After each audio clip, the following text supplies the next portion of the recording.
प्रिय विद्यार्थियों, मनुस्मृति एवं विश्वेश्वर स्मृति में श्राद्ध एवं आशोच व्यवस्था के ऊपर भी विस्तार से हमें विवेचन प्राप्त होता है कि जितने भी स्मृतिकार हुए हैं उन सभी स्मृतिकारों ने युगानुरूप धर्म की व्याख्या प्रस्तुत की है और उसके युग के अनुसार ही जो है, चाहे कोई भी व्यवस्था हो, सृष्टि व्यवस्था हो, वर्णाश्रम व्यवस्था हो, श्राद्ध हो, आशोच हो, उसको जो है उन्होंने वर्णन किया है। इसी क्रम में जो विश्वेश्वर नाथ रेव जी हैं, उन्होंने युग धर्म के लिए, युग धर्म के अनुरूप ही, देश एवं काल के अनुरूप ही, जब उन्हें लगा कि नवीन स्मृति की आवश्यकता है, नवीन स्मृति की रचना करने की आवश्यकता है, तो उन्होंने अपने युग के समय की युग धर्म के लिए ही जो है विश्वेश्वर स्मृति की रचना की। जहाँ तक श्राद्ध एवं आशोच व्यवस्था का प्रश्न उठता है कि जो मनु हुए हैं, मनु ने और विश्वेश्वर स्मृति में श्री विश्वेश्वरनाथ रेव जी ने श्राद्ध और आशोच के ऊपर भी जो है उन्होंने वर्णन किया है। श्राद्ध आदि में मनु ने मित्र को भोजन कराने का निषेध किया है, वहीं विश्वेश्वरनाथ जो रेव हैं उन्होंने मित्रों के साथ साथ जो रिश्तेदार हैं, सगे संबंधी हैं, उनको भी भोजन का निषेध, श्राद्ध में जो भोजन करवाया जाता है उसका निषेध बताया है। उसका निषेध कहकर उन्होंने यह कहा है कि यदि उन्हें भोजन करवाना हो या उन्हें खिलाना हो तो अलग से उन्हें भोजन करवाया जाए, लेकिन देव कार्य एवं श्राद्ध कार्य में जो है मित्रों को और अपने सगे संबंधियों को, रिश्तेदारों को जो है वो भोजन नहीं खिलाए। क्योंकि यदि अपने सगे संबंधियों को या रिश्तेदारों को, मित्रों को भोजन कराया जाता है तो उनको भोजन कराना धर्म कार्य नहीं माना जाता। तो श्राद्धादि के विषय में जो है इन दोनों में जो है ये जो है हमें वर्णन मिलता है। सदाचारी ब्राह्मण के अभाव में महर्षि मनु की आज्ञा का स्मरण करते हुए श्राद्धों में पुरोहित, यज्ञ कराने वाले, बंधु बांधव, भांजे, बहनोई आदि जो है, इन आदि को भोजन कराने की अनुमति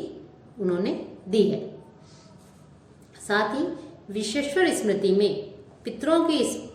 जो स्मृति है, उन पितरों की स्मृति की श्रद्धा से रक्षा करना ही श्राद्ध कहा है। पितॄणाम स्मृति रक्षहि श्रद्धया श्राद्धम उच्यते। आशोच के विषय में उन्होंने कहा है कि जीवन में कई बार ऐसी अवस्थाएं आती हैं कि जब मनुष्य अशोच अवस्था में अर्थात अपवित्र अवस्था में मनुष्य रहता है, उसे आशोच कहा गया है। और इस अवस्था में देवार्चन आदि जो शुभ कार्य हैं, उन शुभ कार्यों में पूर्ण रूप से जब तक शुद्धि नहीं हो जाती उसकी, तब तक उसे अधिकारी नहीं माना गया है। आशोच की अवस्था स्मृतियों का एक प्रमुख प्रतिपाद्य विषय है। आशोच दो प्रकार का होता है मुख्य रूप से, जन्नाशोच एवं वर्णाशोच। इन जन्नाशोच एवं वर्णाशोच के विषय में दोनों ही स्मृतियों में कि मनुस्मृति और विश्वेश्वर स्मृति, इन दोनों ही स्मृतियों में कहीं कहीं समानता दृष्टिगत होती है तो कहीं कहीं विरोधी विचारधारा भी प्रतीत होती है।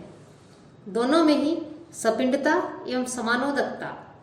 7वीं पीढ़ी तक सपिंडता और जन्म व नाम के स्मरण तक समानोदकता मानी गई है। आशोच व्यवस्था के अंतर्गत मनुस्मृति में जो विरुद्ध वचन मिलते हैं उनको विश्वेश्वर स्मृति की भूमिका में स्पष्ट करते हुए विश्वेश्वरनाथ रेव जी ने स्पष्ट कहा है कि मनुस्मृति में जिस प्रकार सपिंडों में वर्णाशोच किया जाता है, उसी प्रकार जन्नाशोच भी होता है। इसी का जो विरुद्ध वचन मनुस्मृति में यह मिलता है कि जन्नाशोच माता को ही होता है, पिता जो है वह जल का स्पर्श से अर्थात जल स्पर्शन से शुद्ध हो जाता है। इन दोनों वचनों में पहले से मरने और जन्नाशोच की समानता और दूसरे से जन्म के आशोच में बालक के पिता की जल स्पर्शन मात्रा से शुद्धि बतलाई है। यहाँ इनमें परस्पर विरोध दिखाई देता है। जन्नाशोच के संबंध में मनु ने केवल माता और पिता को ही सूतक मानकर माता की 10 दिन में और पिता के स्नान मात्र से शुद्धि गई है। विश्वेश्वर स्मृति में पिता की तत्काल शुद्धि ने मानकर 10 दिन रात का सूतक माना है। विदेश में यदि किसी व्यक्ति की मृत्यु हो जाती है तो मरे हुए व्यक्ति का 10 दिन बाद यदि पता लगता है तो 10 दिन बाद पता चलने पर मनु ने 3 दिन का आशोच माना है एवं 1 वर्ष बीतने पर केवल स्नान मात्र से शुद्धि गई है,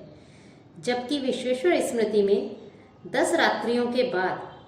मृत्यु का समाचार जानकर सपिंड को स्नान मात्र से शुद्ध होने के लिए कहा गया है। विश्वेश्वर स्मृति में जो रजस्वला स्त्री होती है वो और गर्भपात के आशोच को पूर्ण विश्राम देने वाला और स्वास्थ्यप्रद मानकर 3 दिन में रजस्वला की शुद्धि गई है। मनु ने रज के निवृत्त होने तक स्त्री को अशुद्ध माना है।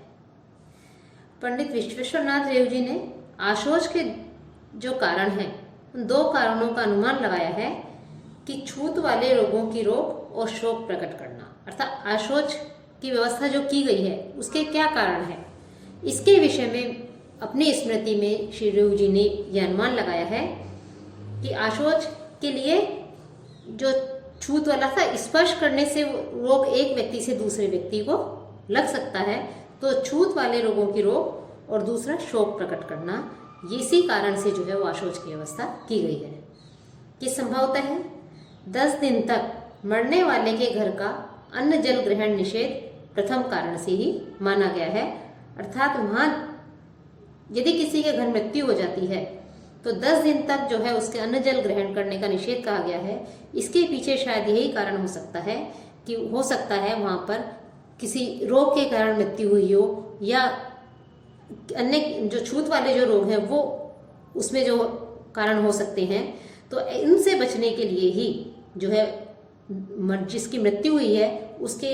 मरने वाले के घर पर 10 दिन तक अन्न जल ग्रहण का निषेध किया है। और जो जन्नाशोच है उसके भी जो है विश्वेश्वर स्मृति में 2 कारण माने गए हैं।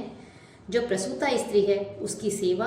और जो शिशु है, जो बालक है, बच्चा है, उसकी अच्छी तरह से देखभाल हो जाए, इसलिए जो है हो सकता है जन्नाशोच के ये 2 कारण हैं। तो इस प्रकार से हम देखते हैं कि श्राद्ध हो या आशोच हो, इन दोनों में ही